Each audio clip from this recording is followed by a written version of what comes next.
ओम नमः सिद्धेभ्य।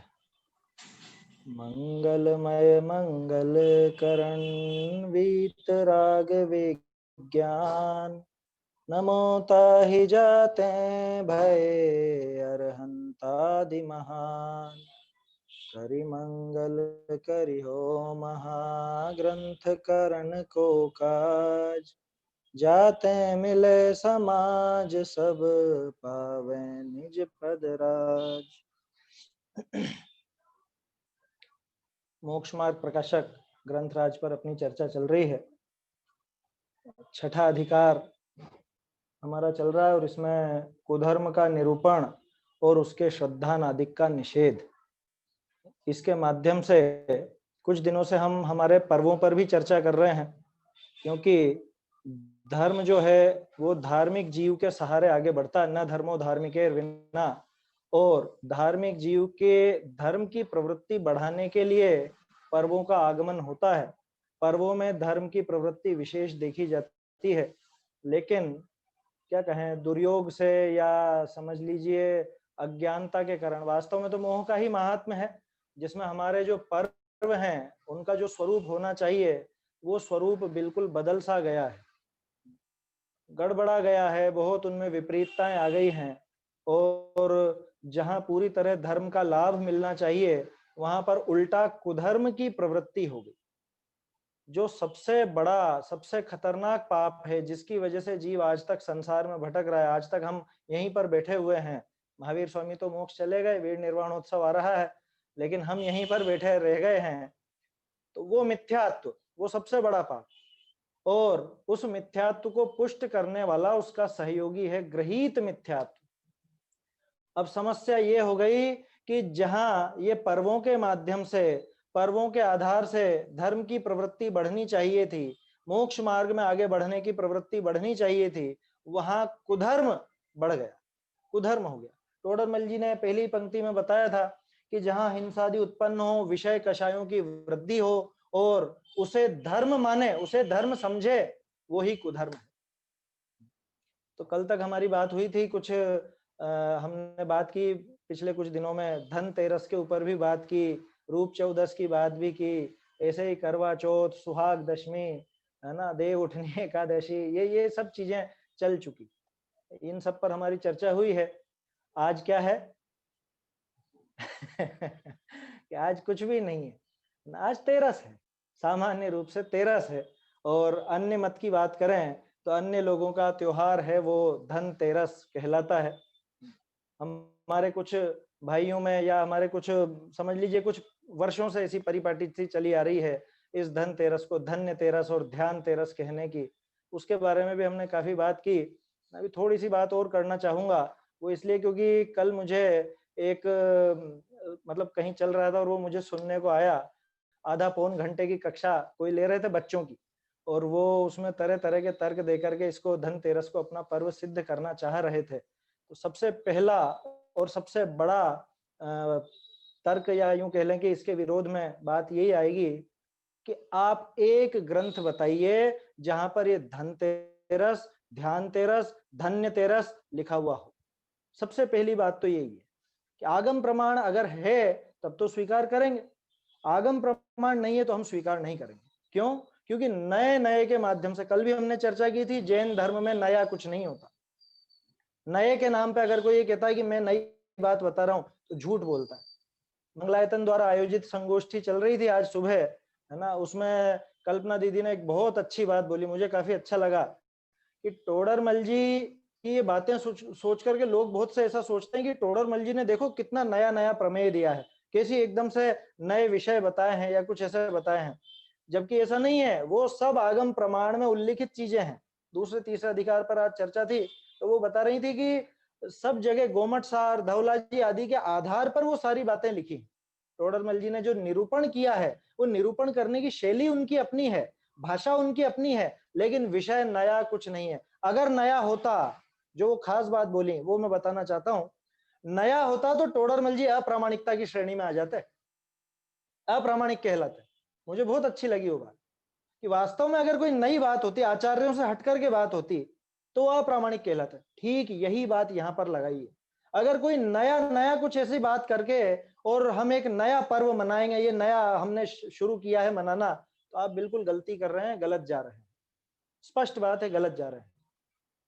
अब थोड़ी सी बात कर ही लेते हैं, जब बात उठी है तो ये धनतेरस की भी, है ना। वैसे तो कर चुके हैं, है ना, 2 व्याख्यान पहले हो चुके, उसमें आखिर में भी और शायद कल प्रारंभ में भी अपन ने चर्चा की थी। लेकिन कल कुछ 2-3 चीजें नई सुनने को मिली मुझे, कुछ तर्क या समझ लीजिए प्रश्न है, तो उसके संबंध में भी बात करते हैं। वैसे अपन बात कर ये अपन ने बात की थी कि तेरस के दिन आखिरी उपदेश हुआ ही नहीं था, है ना। ये अपन ने देखा भी था, प्रमाणों से सिद्ध होता है कि 2 दिन का योग निरोध था। कार्तिक कृष्ण चतुर्दशी, कहाँ लिखा है कार्तिक कृष्ण चतुर्दशी, ये भी मैं आपको बता देता हूँ आज, क्योंकि लोगों के दिमाग में ये शंका खड़ी होगी। वैसे मैंने पहले नाम लिया था हरिवंश पुराण का, तिलोय पंडिती का, महापुराण का, इन सब में आपको कार्तिक कृष्ण चतुर्दशी मिलेगी। हरिवंश पुराण की मैं आपको गाथा बताता हूँ। हरिवंश पुराण का 60वां सर्ग और उसका 275वां श्लोक है। श्री वीरस्य चतुर्दश्याम कार्तिकस्य विनिश्चिता। क्या? कार्तिक कृष्ण चतुर्दशी का अंतिम प्रहर, वो तो अपन जानते हैं अंतिम प्रहर वाली बात। तो चतुर्दशी के दिन जब उनका मोक्ष हुआ, तो सीधा सा तर्क है हमारे पास, 2 दिन का योग निरोध महावीर स्वामी का बताया गया, तो 14 गई, 13 गई। आखिरी तिथि जो उपदेश के लिए उपलब्ध होती है वो है कार्तिक कृष्ण बारस द्वादशी, जो कल निकली वो, और उसका भी शाम को, रात को नहीं, क्योंकि महावीर स्वामी के तो 3 ही समय हुए, चौथा समय नहीं हुए, ऐसा उल्लेख आता है। तो आखिरी उपदेश तो वो 12 की शाम को हो गया, तो 13 को जो आप धन्य कहना चाह रहे हो वो किसी भी तरह नहीं बनेगा। दूसरा तर्क जो अपन ने दिया था कि आखिरी दिन अगर धन्य है तो वीर शासन जयंती धन्य कैसे होगी, वीर शासन जयंती धन्य है तो ये धन्य कैसे होगी, है ना। ये क्या ऐसा है क्या कि आपको 30 साल से बहुत बोझा था आपके माथे पे कि चलो आज छुट्टी पाई, आज आखिरी उपदेश सुना, छुट्टी पाई, आज 30 साल से लगातार सुनना पड़ रहा था, ऐसा तो कोई दबाव नहीं था ना, तो वो धन्य नहीं हो सकती, वो तो अभाग्य 13 है। अगर है भी तो पहली बात तो 12 थी, 13 नहीं थी जब आखिरी उपदेश हुआ, और वो धन्य नहीं कही जा सकती, वो तो अभागी है। क्यों है? क्योंकि उस दिन के बाद कोई तीर्थंकर का उपदेश हमको सुनने को नहीं मिला और नहीं मिलेगा 84,000 वर्ष तक, लगभग लगभग। तो वो किसी भी तरह से आप उसको धन्य नहीं कह सकते। अब कुछ लोग जो मैं कल सुना मैंने, है ना, आधे घंटे का पौन घंटे का किसी का था, वो मैं नहीं जानता उनको व्यक्तिगत रूप से, तो वो कह रहे थे ध्यान ध्यान में बैठे थे वो, ध्यान में बैठ गए थे, आखिरी 2 दिन ध्यान के लिए बैठे ना, इसलिए ध्यान 13। मेरे छोटे से कुछ प्रश्न है। सर्वार सिद्धि राजवार्तिक आदि में जहां ध्यान की चर्चा है, वहां पे शुक्ल ध्यान का तीसरा और चौथा पाया जो है, पृथक तो वितर्क, पृथक तो वितर्क नहीं, जो आखिरी है सूक्ष्म क्रिया प्रतिपाती और विपरीत क्रिया निवर्तिनी, है ना, ये दोनों जो ध्यान के भेद हैं, वहां एक जगह प्रकरण आता है कि क्या केवल ज्ञान होने के बाद इस तरह से उपयोग को अलग से लगाया जाता है जो ये आप ध्यान बता रहे हो, ऐसा प्रश्न किया। और प्रश्नकर्ता का प्रश्न कितना वाजिब है, आप समझिए इस चीज को। केवल ज्ञान होने के बाद जब सब कुछ एक साथ भाषित होता है, तो फिर अलग से ध्यान लगाना पड़ेगा क्या उनको? अलग से ध्यान लगाना पड़ रहा है, माने केवल ज्ञान में कुछ गड़बड़ है, कुछ ज्ञान में कमी है, तब तो अलग से लगाना पड़ रहा है। आचार्य ने क्या जवाब दिया कि ये जो 2 ध्यान है ये उपचार से कहे गए। कौन से उपचार से कहे गए हैं? क्या ये वास्तव में वैसे ध्यान नहीं है क्या जैसे शुरू के 2 थे? कि नहीं, ये वैसे नहीं है, ये उपचार से कहे गए। क्यों कहे गए उपचार से? कि कार्य नजर आ रहा है, उनका कारण दिखाने के लिए इनको उपचार से कह दिया। कौन सा कार्य नजर आ रहा है? कि कर्मों की निर्जरा का कार्य, ये कुछ विशेष दशा हुई ना। अब आयु पूरी होने में मात्र अंतर मुहूर्त का काल बचा है। कितना? अंतर मुहूर्त का काल। शुक्ल ध्यान का तीसरा पाया और चौथा पाया, तीसरा पाया कब लागू होता है पता है आपको? आयु पूरी होने के अंतर मुहूर्त पहले, ना कि 2 दिन पहले। तो जो लोग ध्यान 13 को वो तीसरा पाया लगाना चाह रहे हैं, वो भी नहीं लगेगा। क्यों? क्योंकि ये तो आयु पूरी होने के अंतर मुहूर्त पहले लगता है। दूसरी बात, ये मात्र उपचार से ध्यान कहा गया है ना। एकाग्र चिंता निरोधो ध्यानम की परिभाषा यहाँ पे घटित नहीं होती इन दोनों पर, क्योंकि केवल ज्ञानी के एकाग्र चिंता निरोध कैसे होगा? समझ में आ रहा है मेरी बात? समझ में आ रही है? ये मेरा तर्क नहीं है, वहां पे है टीकाओं में, ऐसा पढ़िएगा आप। एकाग्र चिंता निरोध केवल ज्ञान होने पर घटित नहीं होता। तो ये ध्यान कैसे बनेगा? तो आचार्य देव ने कहा उपचार से बनेगा। कौन से उपचार से बनेगा? कि चूंकि कार्य नजर आ रहा है, कौन सा कार्य? एक साथ धड़ाधड़ कर्म खिर रहे हैं, तो इस कार्य का कोई कारण तो बताएंगे ना। तो वो कारण बताने के लिए ऐसा कह दिया कि अंतर मुहूर्त पहले वो जो सारी क्रिया होती है ना, योगों का आश्रय छूट जाता है और वो अपने आप होता है, उपयोग में कुछ नहीं होता है ना। क्योंकि उपयोग में अगर कुछ अंतर मानोगे तो फिर तो केवल ज्ञान में और केवल ज्ञान होने के बाद कुछ इस दशा में ये बहुत बहुत अंतर सामने आ जाएगा, मतलब कुछ कमी या वृद्धि ऐसा समझ में आएगा। तो वो सारा कार्य उपचार से था। वो ध्यान व्यवहार से कहा गया है, असल में वो ध्यान लगाते ही नहीं है, वो तो सदा सदा के लिए आत्मलीन हो चुके हैं, सदा सदा के लिए आत्मलीन हो चुके हैं। उनको अब अलग से ध्यान लगाने की, एकाग्र चिंता निरोध की आवश्यकता बिल्कुल भी नहीं है। उपचार से कहा गया है। वो भी कब होता है? तीसरा और चौथा पाया कि वो तो आखिरी जो अंतर मुहूर्त बचता तब होता है। तो भी आपकी तेरस पे वो फिट नहीं बैठता। आया समझ में? तो हमें किसी भी तरह से ये धन्य तेरस है, ये ध्यान तेरस है? ऐसा नहीं करना चाहिए। वो कुछ और बातें भी कह रहे थे, पात्र की बात कह रहे थे, वो बच्चों को समझा रहे थे कि भैया जो वहां पे क्या था कि पात्र जीव कौन है कि जो महावीर स्वामी का उपदेश सुनेगा वो पात्र जीव है। इसलिए क्या करना कि अरे आज अंतिम उपदेश है, इसलिए सभी सुन करके और अपनी पात्रता प्रकट कर लो या अपने पात्रता का प्रमाण पत्र ले लो। क्या कि आप सुन के आए कि नहीं सुन के आए महावीर स्वामी का उपदेश? 30 साल से तो नहीं सुना, आज तो सुन लो, आज आखिरी उपदेश होने वाला है। तो पात्र जीव हो तो जाके सुन लो कि हाँ मैं भी पात्र हूं, मैं भी जाऊंगा, मैं भी जाऊंगा। अब इसमें कुछ प्रश्न बिल्कुल बेसिक खड़े होते हैं। आपको कैसे पता पड़ा कि आज अंतिम उपदेश होने वाला है? किसी को पता चलता है क्या योग निरोध के पहले? हैं? कोई अवधि ज्ञानी हो तो उनको फिर भी पता चल जाए कि आगे क्या होने वाला है, क्या नहीं होने वाला। लेकिन सामान्य जनता को कैसे पता कि ये आज अंतिम उपदेश होने वाला है? एक बात। दूसरी बात, आखिरी दिन नाम लिखाने आ गए वो पात्र, और इतने वर्षों से नहीं सुना आपने, वर्षों तक जो सुनते रहे वो पात्र नहीं है, है? वो क्या घटित करना चाह रहे थे? वो यूं कहना चाह रहे थे कि लोगों में ये बर्तन खरीदने की परिपाटी कहां से शुरू हुई कि लोगों से कहा गया जो पात्र होंगे वो ये उपदेश सुनेंगे, है ना? पात्र होंगे तो उपदेश सुनेंगे। अब लोग बाग पात्र का अर्थ नहीं समझे, वो पात्र का अर्थ बर्तन समझ के और वो लेके आ गए और वो परिपाटी आज तक चल रही। ये उन्होंने पात्र शब्द से वो संगति बिठाने की कोशिश की है मात्र। उसके पीछे क्या लॉजिक है, क्या कारण है वो बताऊं मैं आपको? वो बर्तन वगैरह का अन्य मत की परंपरा है वो। मैं देख रहा था मैंने कि जब ये आप बात करते हैं कि ये परिपाटी कहां से चली, तो थोड़ा हमको अन्य मत का भी देखना चाहिए, उनके वो तर्क क्या है, क्या उनकी रीतियां हैं वो भी देखनी चाहिए, क्योंकि उन्हीं की है वो तो सारी की सारी। हमारे यहाँ तो जबरदस्ती थोपी जा रही है। जो भी ऐसा सोच रहे हैं कि अपने अभी अपना भी है, अपने में भी कुछ महत्व है इस चीज का, तो वो सिर्फ थोपना चाह रहे हैं और क्या। तो उनके यहाँ क्या परिपाटी है, मैंने थोड़ा सा देखा गूगल पर, आप भी देख सकते हैं, है ना? आप सर्च कीजिए धनतेरस तो आपको पूरी डिटेल मिल जाएगी। उनके यहाँ क्या कहानी है कि आज के दिन, ये कार्तिक की तेरस, कृष्ण तेरस के दिन धनवंतरी प्रकट हुए थे। कहां से? वो समुद्र मंथन में से।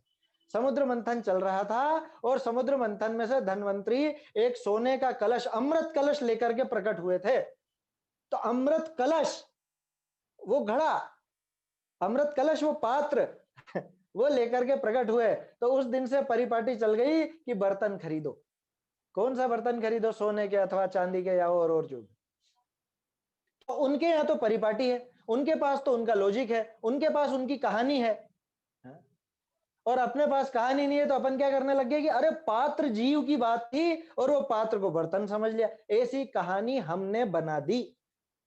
आया समझ में? ये कोई किस्सा नहीं हुआ।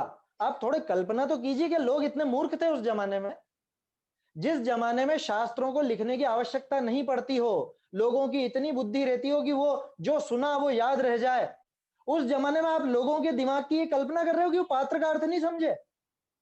और क्या पात्र शब्द का प्रयोग किया होगा उस जमाने में?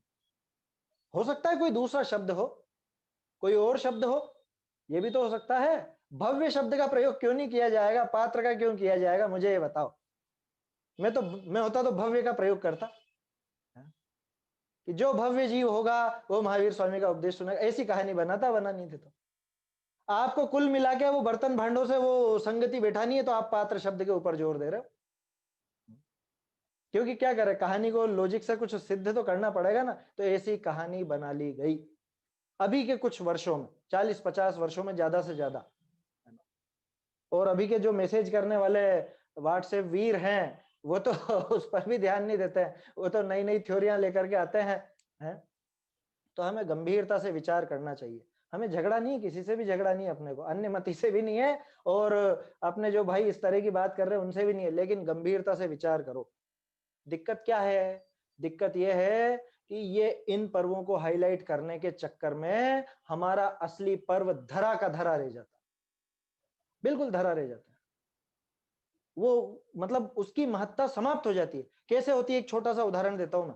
अभी 2-4 साल से, या समझ लो 8-10 साल से, गुरु पूर्णिमा को अपना सिद्ध करने की होड़ लगी हुई है।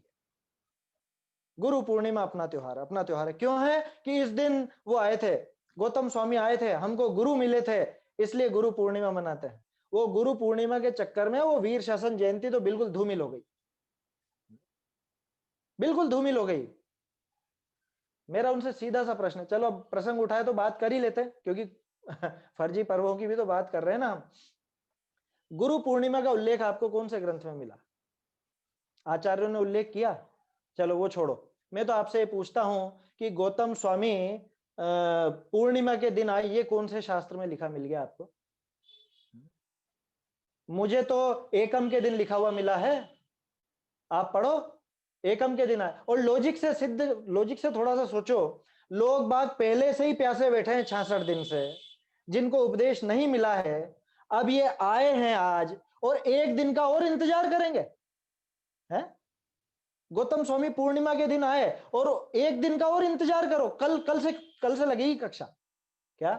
समोसरण में उपदेश कल से होगा? क्यों भैया आज से क्यों नहीं होगा? ऐसी क्या आपत्ति है? जिस दिन आए उसी दिन से होता है। गणधर उपस्थित हुए और यहाँ पे प्रवचन चालू, प्रवचन ही है दिव्य ध्वनि, ये कोई प्रवचन नहीं है अपन लोग जो आपस में करते हैं, तो चर्चा है। प्रवचन शब्द का अर्थ ही दिव्य ध्वनि है। तो महावीर स्वामी का उपदेश, ऐसा कभी संभव नहीं है कि गणधर एक दिन पहले मौजूद हो गए और उसके अगले दिन से उपदेश प्रारंभ होगा। आप एक उल्लेख बता दो, 24 तीर्थंकरों में से एक का भी बता दो ऐसा। पढ़िए, आप शास्त्र पढ़िए, पुराण पढ़िए। गौतम स्वामी वहां आए, दीक्षा ली, अंतर मुहूर्त थोड़ा सा ध्यान किया है ना, 7वां गुण स्थान पहले होता है, और फिर जैसे ही इधर 6ठा गुण स्थान आया और इधर से दिव्य ध्वनि द्वारा उपदेश चालू, इधर गणधर का काम चालू, लोगों की प्यास मिट गई। आप सोचिए तो सही, एक दिन का इंतजार और बढ़ाया, क्यों बढ़ाया भैया? कि नहीं नहीं, एक गुरु का पर्व भी तो होना चाहिए, गुरु पने का भी तो कोई ना कोई पर्व होना चाहिए। तो हमने गुरु पूर्णिमा मना ली, तो क्या गलत कर दिया? गलत यह हो गया कि जो हमारा सबसे महान पर्व है, मैं वीर शासन जयंती को सबसे महान पर्व मानता हूं। क्यों? क्योंकि अगर भगवान महावीर का शासन नहीं होता, वो प्रारंभ ही नहीं होता, मान लो पूरा का पूरा उनका जीवन काल निकल जाता, उपदेश नहीं होता, तो न तो हमको ये शास्त्र मिलते, ना आज हम बैठ करके ये बातें कर रहे होते, मोक्ष मार्ग नहीं मिलता। सबसे बड़ा पर्व है वीर शासन जयंती, सबसे बड़ा। और आप उस वीर शासन जयंती को धूमिल कर देते हो, वो बिल्कुल समाप्त हो जाता है इस घटाटोप में। ये गुरु पूर्णिमा के चक्कर में वो धूमिल हो जाता है। नहीं नहीं, हम दोनों मना लेंगे, दोनों मना लेंगे। बहुत उत्साही है ना, उत्साह बहुत है। असल में क्या है, उछल कूद का उत्साह बहुत है। इसको पर्वों के बिना या ये कोई तिथियों के बिना इसका मन नहीं लगता खुद का कल्याण करने में। तीर्थंकरों ने तिथियां देखी होंगी हैं कि आज अच्छी तिथि है, आज ध्यान में बैठना चाहिए, आज अच्छी तिथि है, आज मोक्ष जाना चाहिए हैं, या आज दीक्षा लेनी। दीक्षा तो खुद के हाथ में है ना, वो तो कर ही सकते हैं। तिथि देखी होगी उन्होंने। अरे ऐसी कौन सी तिथि है 1 से लेके 15 तक, पूनम अमावस तक, कौन सी तिथि है जिस दिन आपका मतलब किसी भी तीर्थंकर का कल्याणक ना हुआ हो? बता दो, एक तिथि बता दो कोई सी है? कि ज्योतिष भी तो कोई चीज होती है। अरे क्या ज्योतिष कुछ देखा क्या उन्होंने?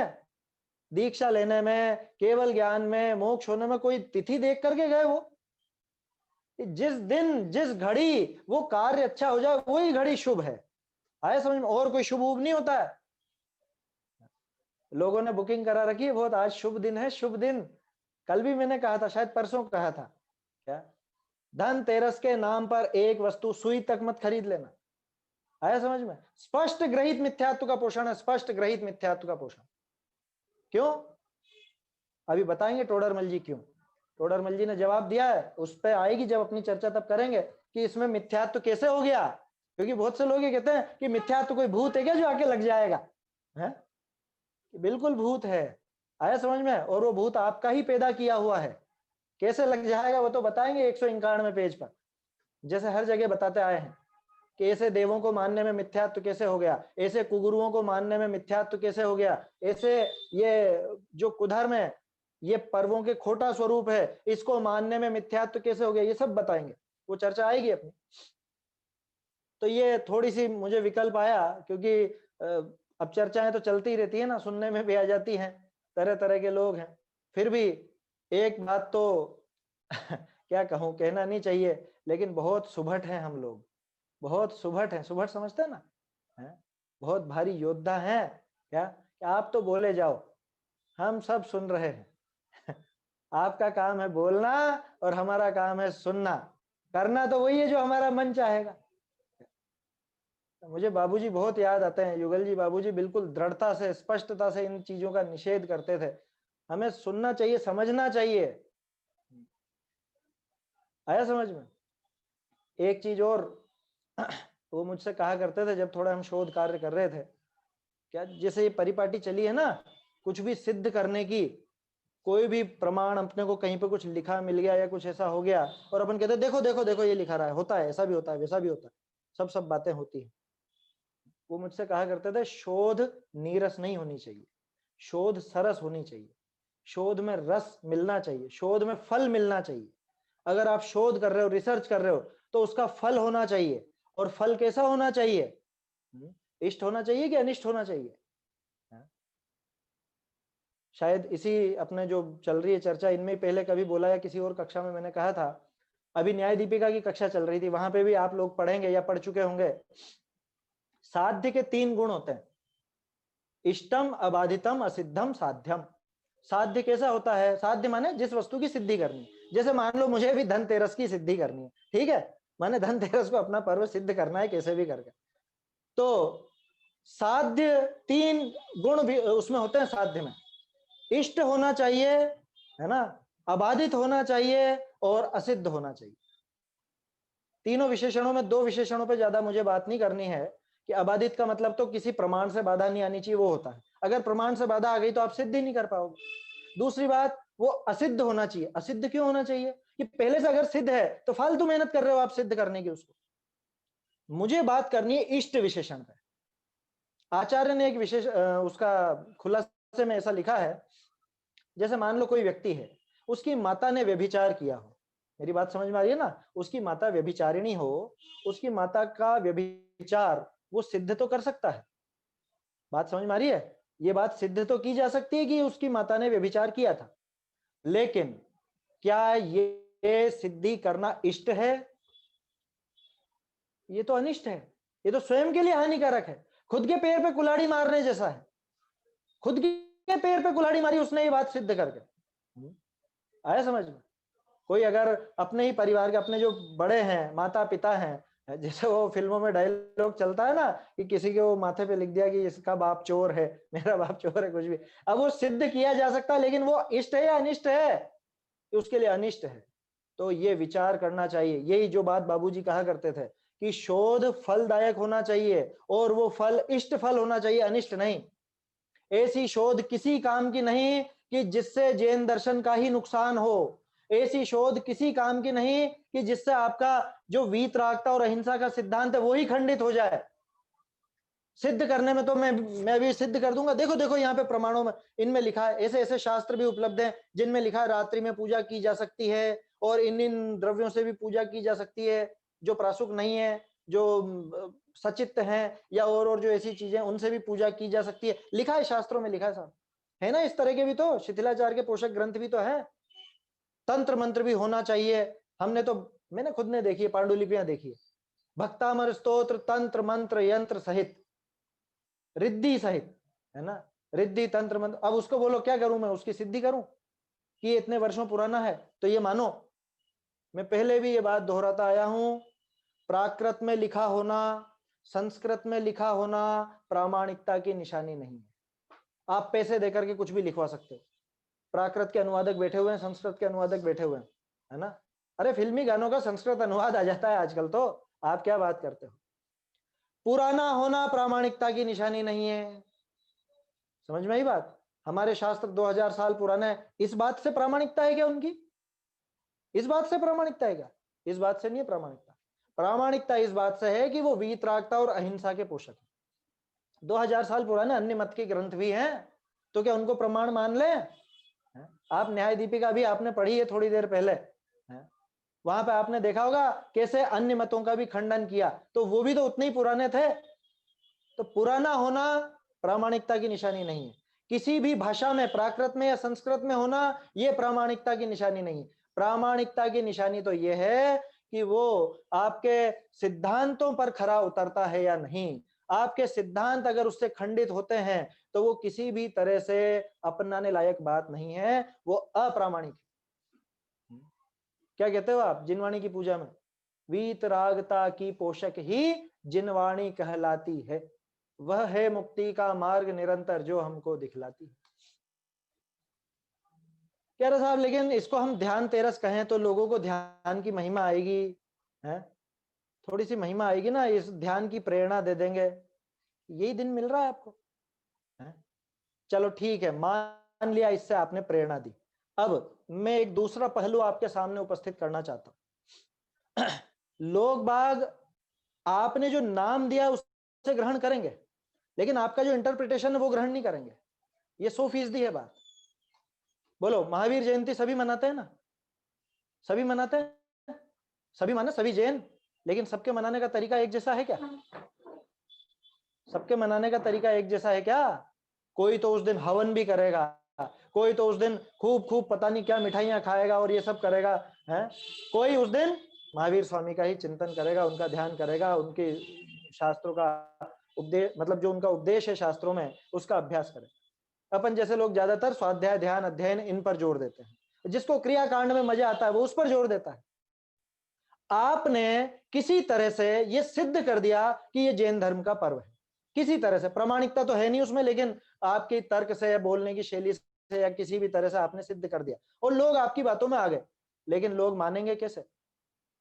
अल्पसंख्यकों पर निश्चित रूप से बहुसंख्यकों का प्रभाव पड़ता ही पड़ता है। ये आप देख सकते हो, हमारे जो जुलूस निकलते हैं महावीर जयंती आदि के या अन्य के, वो धीरे धीरे वैसे होते जा रहे हैं। उनका वो वैश्वीकरण हो रहा है ना? वैश्वीकरण समझ गए ना? ग्लोबलाइजेशन का जमाना है, तो जो ग्लोबल नजर आता है वैसी वो पद्धतियां चल पड़ती हैं। अभी देखने को मिल जाएगा आपको वीर निर्वाणोत्सव में तरह तरह के वो लड्डू बनाने की प्रतियोगिता चालू हो जाएगी। क्या सीधा साधा गोला चढ़ाने में शर्म आती है लोगों को? वो तो इकट्ठा करेंगे 20-50 गोलों को सुई धागे से पिरो करके, और उसमें वो सब सजावट करके प्लास्टिक और सलमा सितारा सब लगा करके, और फिर चढ़ाएंगे।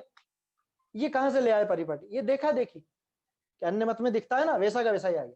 तो मैं क्या कह रहा हूं आपसे, उस बात पे जोर दीजिए। आपका शब्द तो वो ले लेंगे, आपने जो पर्व का नाम दिया वो तो वो ले लेंगे, लेकिन आपने जो व्याख्या की उसको कोई ध्यान नहीं देने वाला। वो उसी तरह से मनाएंगे जैसा उनको नजर आता है या जैसा उनको मन करता है। तो कैसे मनाएंगे?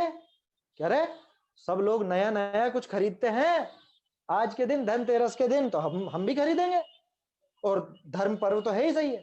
अब टोडरमल जी की परिभाषा यहां पे आती है। क्या? हिंसा का और राग द्वेष का पोषण करे और उसको धर्म माने। क्या? इसे धर्म पर्व माने। इस दिन ये सारी उटपटांग क्रिया करके और सोचे कि हमने बहुत धर्म किया है, वो तो यही मानेगा ना। उसको आपकी व्याख्या थोड़े सुननी है, उसको तो ये सुनना था कि हाँ ये हमारा पर्व है, बस मनाएंगे तो हम हमारे ढंग से ही, आप बोले जाओ जो आपको बोलना। तो ये सारा कुधर्म है, और ये सारा कुधर्म फैलेगा, ये फैलता है, ये हुआ अनिष्ट साध्य। बात समझ में आ रही है? जो मैं साध्य बता रहा था आपको, ये अनिष्ट की सिद्धि हुई है। इसलिए बहुत गंभीरता से विचारनीय बातें हैं ये। बहुत से अपने जो साधर्मी भाई हैं वो कहेंगे अरे टोडरमल जी ने और बातों पर जोर दिया, उन पर आप बात करो ना, कि उनकी भी बातें की हैं हमने। टोडरमल जी ने जो गंभीर बातें बताई है ज्ञान आदि के संबंध में, वो भी अपन ने देखा है, और ये बातें भी टोडरमल जी ने ही बताई है। आपको इनसे चिढ़ क्यों होती है? आपको टोडरमल जी के 5वें 6ठे अधिकार से चिढ़ क्यों होती है? वो आपका अंदर का वो सब उजागर कर देते हैं इसलिए। ये हमको विचार करना चाहिए। टोडरमल जी ने जान दी है, अपनी 5वां 6ठा अधिकार को लिख करके जान दी है। आया समझ में? सारी चीजें उनकी पढ़ने लायक है और सारी गंभीरता से विचारने लायक है, एक एक बात, एक एक अक्षर। हम तो अक्षर तक जोर देते हैं उस पर। टोडरमल जी जहां पे छोटी ई की मात्रा लगाते हैं कि बड़ी ई की मात्रा, वो तक हम समझना चाहते हैं। तो वो सारी बातों को गंभीरता से हम विचार करें। ये तो चर्चा वैसे तो आज का दिन करने की नहीं थी, पहले कर चुके हैं, लेकिन फिर भी ये 2-3 पॉइंट वो पात्र वाली और वो ध्यान वाली वो जो सुनने में आई, तो उन पर थोड़ी सी हमने बात की है ना। तो क्या है आज कि आज तो सामान्य 13 से अपना तो कोई कोई त्योहार नहीं है, और भूल के भी एक सुई तक मत खरीद लेना, है ना। सुई का मतलब समझ लेना, है ना। छोटी से छोटी चीज भी इस तिथि के दिन के नाम पर, इस तिथि के नाम पर खरीदने जैसा नहीं है, क्योंकि आज के दिन बहुत ज्यादा होता है, बाजार में बिक्री बहुत बढ़ती है। आज देखो आप, गाड़ियां हैं या आपके घर में कोई भी चीज लानी है, टीवी लानी है तो आज लाएंगे, मोबाइल लाना है तो आज लाएंगे, हैं, या कूलर, पंखा, एसी जो भी है, वॉशिंग मशीन वगैरह, माइक्रोवेव, जो भी XYZ सब चीजें। मैं तो इतना सा पूछता हूं, आज क्यों लाए? मन का चोर निकल के आएगा सामने, क्यों का जवाब दीजिए, क्यों लाए आज? नहीं नहीं, आज शुभ शुभ शुभ है, शुभ। तो आपने इनमें ये शुभ अशुभ माना, ये मिथ्या कल्पना है। ये मिथ्या कल्पना है, पहले देख चुके हैं अपन, टोडरमल जी ने सिद्ध किया था ना, है? क्या है कषाय की परिभाषा? बालबोध भाग 2 पाठ 3 या 4, कषाय वाला पाठ। कषाय क्यों पैदा होती है? मुख्यतया मिथ्यात्व के कारण, मुख्यतया मिथ्यात्व के कारण। टोडरमल जी का है वो, है ना। वो पाठ, बालबोध के पाठ मुझे बहुत अच्छे लगते हैं, बहुत व्यवस्थित ढंग से बनाए गए। टोडरमल जी का मोक्षमा प्रकाशक का सार आ गया उन पाठों में। मुख्यतया मिथ्यात्व के कारण पर पदार्थ जब इष्ट या अनिष्ट, अब पदार्थ की जगह आप लगा लो, जब कोई तिथि इष्ट या अनिष्ट लगे, वो भी तो लगाओ, अकेला पदार्थ ही थोड़ी ना। आज शुभ है, आज शुभ दिन है, आज अशुभ दिन है, कौन सी तिथि शुभ हो गई, कौन सी अशुभ हो गई? महावीर स्वामी चतुर्दशी को मोक्ष चले गए, अमावस को जाते तो क्या हो जाता? अशुभ हो जाता क्या? कि गौतम स्वामी ने अमावस के दिन केवल ज्ञान प्राप्त किया, कौन सी तिथि अशुभ हो गई बताओ? और मुझे पता नहीं है, सारे 24 तीर्थंकरों के कल्याणकों की तिथि होगी, कोई ना कोई अमावस की तिथि भी होगी सही किसी की, है ना। तो गंभीरता से अपने को ये सब बातों का विचार करना चाहिए। कल हमारी बात चल रही थी 189 पेज पे, कि कोई भक्ति आदि कार्यों में हिंसादिक पाप बढ़ाते हैं। इस पे भी काफी हमने बात की थी। हमारे जो अनुष्ठान है, हमारे जो आयोजन है, चाहे वो पूजन हो, चाहे विधान हो, चाहे शिविर हो, चाहे पंच कल्याणक हो, चाहे यात्रा हो, XYZ सब लगा लेना आप, उन सब आदि लिखा ना, भक्ति आदि, ये सब आ जाएगा। इसमें हिंसादिक पाप बढ़ाते हैं। गीत नृत्य गान आदिक, गीत नृत्य गान आदिक व इष्ट भोजनादिक, ये अभी जो 4-5 दिन है, ये इसी के तो हैं सारे के सारे। नाचेंगे, गाएंगे, मिठाइयां खाएंगे, मिठाइयां खिलाएंगे, और क्या करेंगे? और अन्य सामग्रियों द्वारा विषयों का पोषण करते हैं। साज सज्जा कराएंगे, मकान सजाएंगे, दुकान सजाएंगे, है ना। शाम की पूजा की भी शायद अपन ने बात कर ली थी कल ही। वो दीपावली के दिन शाम के टाइम पूजा करते हैं, वो दिमाग में तो वो लक्ष्मी की पूजा बैठी हुई है। भाई आप सुबह करके आ चुके हो, अब शाम को क्या प्रयोजन है उसका? पूजा का टाइम शाम का कब से होने लगा? कुतूहल प्रमाद आदि प्रवर्तते हैं, है ना। ये सब कुतूहल है जो अभी हो रहा है, जो 4-5 दिन में नजर आता है ना, दीपावली के नाम पर। अपना पर्व नहीं है, अपना तो वीर निर्वाण उत्सव है, उस पर भी बात करेंगे अपन, है ना। आज नहीं हो पाएगी तो कल करेंगे, कल रहेगी अपनी चर्चा, कल छुट्टी नहीं रहेगी। वैसे तो आम दिनों में अपन शनि और रवि की छुट्टी रखते हैं, लेकिन कल रहेगी। तो कुतूहल प्रमाद आदि रूप प्रवर्तते हैं, कि इसमें क्या हो गया? इसमें यह हुआ कि वहां पाप तो बहुत उत्पन्न करते हैं और धर्म का किंचित किंचित साधन नहीं है। किंचित माने थोड़ा सा, ये धर्म का थोड़ा भी साधन नहीं है। धर्म माने क्या? क्या है धर्म का अर्थ? धर्म माने वो चारित्र, धर्म माने वीतराग भाव, परिणामो अपनो हु समो, प्रवचन सार जी 7वीं का था, है ना। धर्म माने अहिंसा और वीतरागता, सीधे शब्दों में कहूं तो मोह राग द्वेष का भाव वो धर्म। इसका तो किंचित भी साधन नहीं है, और कुतूहल प्रमाद आदि रूप प्रवर्तते हैं, पाप तो बहुत उत्पन्न करते हैं।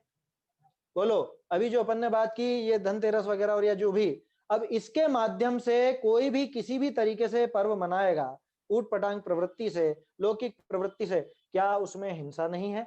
क्या उसमें राग द्वेष का पोषण नहीं है? क्या उस साज सज्जा में ये सारी बातें नहीं है जो धर्म से विरुद्ध हैं? तो अगर वो हैं तो फिर ये किसी भी रूप में अपनाने लायक नहीं है, किसी भी रूप में ग्रहण करने लायक नहीं है, किसी भी रूप में ये इस तरह की प्रवृत्ति उचित नहीं है। ये धर्म नहीं है, ये कुधर्म है। ये सब कुधर्म जानना, सो सब कुधर्म है, साफ साफ लिखा है। आगे बढ़ते हैं अपन अगले पेज पर 190 पर। वैसे तो 189 की बात कल भी थोड़ी कर ही ली थी अपन ने, है ना, बार बार वो चीजें क्या दोहरावे। 190 पेज पूरा का पूरा अपने देखने लायक है। ये पहला दूसरा पैराग्राफ छोड़ दो, बल्कि दूसरे पैराग्राफ की भी जो पंक्ति है, जहां विषय कषाय बढ़ते हों और धर्म माने सो सब कुधर्म जानना। क्या लिख दिया टोडरमल जी साहब ने? जहां विषय कषाय बढ़ते हों, और मैं सोचूं कि मेरे तो धर्म हो रहा है। जैसे कल एक बात की थी अपन ने, शायद कल करी थी या परसों, वो कलह 14 10 लक्षण में जो 14 आती है उसको कलह 14 कहते हैं हमारे यहाँ। क्यों? कि पंच पटेल आकर के सब झगड़ा करेंगे आपस में कि अब हम अध्यक्ष बनेंगे, तुम्हारा समय गया, क्या सौंपो गद्दी, सौंपो चाबी, सौंपो हिसाब किताब। तो जहां विषय कषाय बढ़ते हैं और धर्म माने, क्या करा साहब कि हमने 10 लक्षण धर्म की आराधना करी। कैसे करी? दिख गया मंदिर में दिख गया ना, मंदिर में सब नजर आ गया। अभी से ही आज भी नजर आने लग गया, आज से ही। विषय कषाय बढ़ते हों। कैसे बढ़ते हैं विषय कषाय? क्या होते हैं विषय और क्या होती है कषाय? कि 5 इंद्रिय के विषयों का नाम है विषय, जो वो विषय भोग हैं। अभी आपका ओढ़ना पहनना, ये स्वर्ण आभूषण, ये सब चीजें इसमें आएंगी या नहीं? ये सजना संवरना इस 5 इंद्रिय के विषय में आएगा या नहीं? और ये विषय क्यों है, विषयों में प्रवृत्ति क्यों है? इसके पीछे मूल कारण है कषाय। इसलिए साथ में कहा जाता है विषय कषाय। देखो दोनों बातें हैं, कषाय ज्यादा हो तो विषयों में प्रवृत्ति ज्यादा होती है, विषयों में प्रवृत्ति हो तो कषाय बढ़ती है। दोनों एक दूसरे के पूरक हैं, इसलिए विषय कषाय एक साथ नाम लिया जाता है। पहले मैं सोचा करता था ये दो अलग अलग एक साथ क्यों लेते हैं इनका नाम, विषय कषाय, जहां देखो वहीं पे विषय कषाय विषय कषाय। तो उसका कारण यही है कि आपकी कषाय ज्यादा होगी, उस रूप होगी, तो आप विषयों में भाई सीधी सी बात है, मुझे अगर मान लीजिए गुलाब जामुन पसंद है तो मैं गुलाब जामुन खाऊंगा, माने मुझे गुलाब जामुन से राग है, वो कषाय है, तो मेरे वो गुलाब जामुन रूपी विषय देखने में आएगा। अब गुलाब जामुन रूपी विषय का मैं सेवन करूंगा तो मेरा राग भाव बढ़ेगा, तो कषाय बढ़ गई।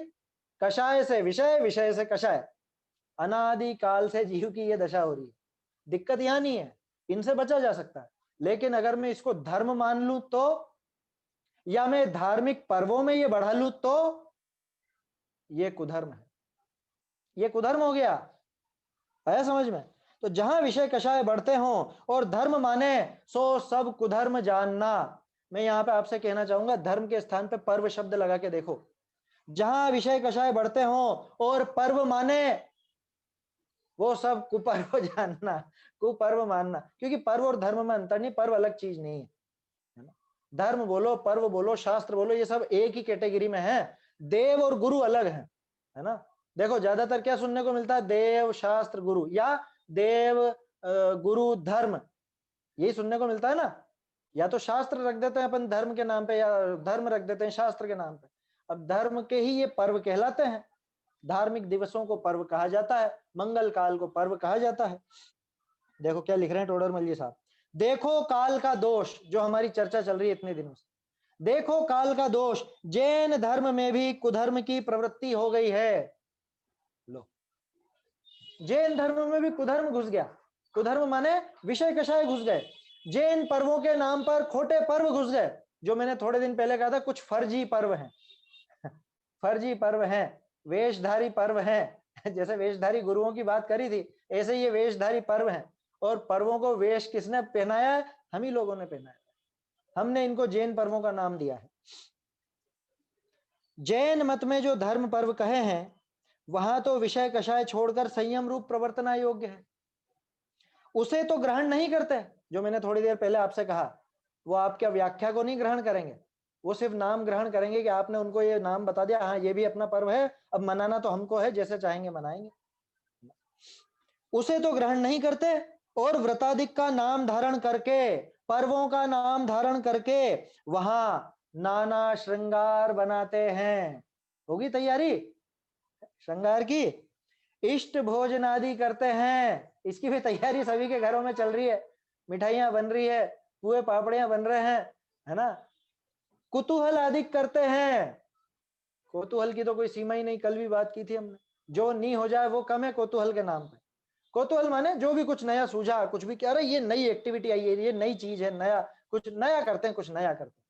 क्या रंगोली बनाओ, घर को सजाओ, आपने कैसे डेकोरेशन किया है वो आप हमको बताओ, हम आपको बताएं, व्हाट्सएप पर एक ग्रुप बना लिया जाए।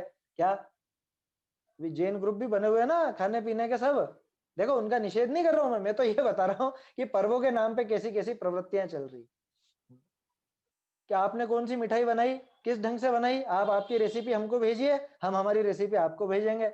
हम आपकी सजावट का तरीका देखेंगे और हमारी सजावट का तरीका आपको भी बताएंगे। ये क्या है? ये सब कुतूहल है, ये कुतूहल आदि करते हैं। बोलो ये हो रहा है कि नहीं हो रहा है? आप इसको ध्यान तेरस भी कह लोगे, कितने लोग ध्यान लगाकर बैठने वाले हैं? कितने लोगों को उसके ध्यान की प्रेरणा मिल रही है उससे? आप उसको धन्य कह लोगे तो उनमें धन्यता किस तरह की है वो कैसे समझेगा? कैसे समझेगा वो धन्यपना? खैर वो तो है ही नहीं, वो प्रमाणों से अपन ने देखा। वो तो सारा काम 12 के दिन हुआ था, 13 तो कुछ कहीं से कहीं तक बनेगी नहीं, सिद्ध ही नहीं होगी प्रमाणों से। कुतूहल आदि करते हैं और सबसे बड़ी बात, वह कषाय बढ़ाने का कार्य करते हैं। जुआ इत्यादि महान पाप रूप प्रवर्तित है। कल भी आई थी ये बात, कल भी की थी हमने ये बात। दीपावली के दिन तो जुआ खेलना तो शुभ है, शुभ क्या, जुआ तो खेलना चाहिए, ऐसा अन्य मत में चलता। उनके देखे देख जैनों में भी आ गया, जैन लोगों में भी ये प्रवृत्ति हो गई। और कुछ नहीं तो शुभ की मान्यता तो है ही सही, ये दिन शुभ है, क्या ये मंगल दिन है। कैसे हो गया मंगल? थोड़ा विचार करना चाहिए। तथा पूजन आदि कार्यों में उपदेश तो, समय हो गया है मेरे ख्याल से 4:15। आज तो वैसे भी अपना समय लेट था, है ना, दिन जल्दी ढलने लग गया है, महिलाओं को आकुलता होती है ना। ठीक है, तो बाकी बची हुई बात कल करेंगे। कल अपना रहेगा ये चर्चा का समय जो भी है। कल अगर भाई साहब की कक्षा रहेगी तो वही 3:30 से प्रारंभ होगा, और अगर नहीं रहेगी तो 3:15 से प्रारंभ होगा, है ना। तो आगे की चर्चा कल बढ़ाएंगे हम। तो ये इन बातों पर गंभीरता से विचार करें, क्योंकि इन बातों पर अगर विचार नहीं करेंगे तो चित्त की वो भाव भूमि नहीं बन पाएगी जहां पे वास्तविक धर्म का अवतरण होता है, जहां पे वो धर्म उतरता है, स्थापित होता है, उसकी स्थापना होती है। उसके लिए भाव भूमि चाहिए। बाबूजी बहुत जोर देकर के कहा करते थे, चित्त की कोमल कोमल होनी चाहिए भूमि, कठोर नहीं हो सकती, पत्थरों पर फूल नहीं उगते, है ना। ये सम्यक्त का अंकुर अगर उपजाना है तो चित्त की भूमि को भी कोमल बनाना पड़ेगा। कोमल बनाने का अर्थ ये नहीं है कि हाँ हाँ सभी सभी सभी को मान लेंगे। कोमल बनाना पड़ेगा माने उसके लिए आप में वो योग्यता आनी चाहिए जिससे ये धर्म का अंकुर प्रस्फुटित हो सके, धर्म प्रकट हो सके। करेंगे कल चर्चा, है ना, समय हो गया है अभी। निज निधि निज में बताई यह अनंत उपकार है, इसके लिए जिन वाणी माँ को वंदना शत बार है, वंदना शत बार है। भाई साहब कल का जो भी टाइम रहेगा तो उसका अपडेट मैसेज के थ्रू दे दिया जाएगा। हाँ जी।